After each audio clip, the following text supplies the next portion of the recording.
A better cell signal in the sticks is only a matter of time. The Wall Street Journal reports AT&T has plans to shut down its second-generation wireless networks by 2017. The company is working to optimize the efficiency of its available spectrum, and that means getting users onto faster, newer devices. Some 12% of AT&T's contract customers are still on 2G handsets, and AT&T says it will actively help users along to newer networks. But even with 4G working up to new speed, VentureBeat says the old GSM networks still see a lot of use. The vast majority of AT&T's customers are using 3G HSPA or HSPA Plus networks. But in rural areas, 2G GSM and Edge networks are usually your lifeline for making calls. It's unclear what will happen to those 2G networks that don't serve many people, but are important for making a call from the middle of nowhere.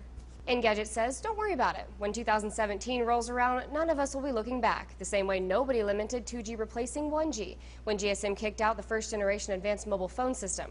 Don't get too misty-eyed. While the transition will mark the end to what's arguably one of the most definitive chapters in U.S. cellular history, that far-flung date will likely come well after most of us have moved on. Much like the AMPS shutdown, it could be less of a bang and more of a whimper. Pocket Now points out losing 2G only sounds like a bad idea now because those of us on faster networks still use 2G once in a while when we can't get a signal otherwise. Obviously, this is a good thing and will free up network resources for more efficient, high-speed communications. Still, we can't help but get a little nostalgic at the thought of no more reliable edge data when we can't seem to get a 3G lock.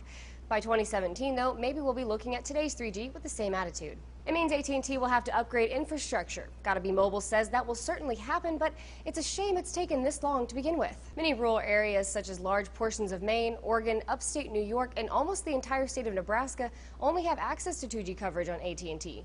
The idea that AT&T still needs to upgrade so many large areas to 3G is depressing, especially when the carrier is trying to roll out 4G LTE before fully rolling out 3G. For what it's worth, AT&T says it doesn't even sell 2G-only phones anymore, so if you're upgrading the next 5 years, you'll be okay.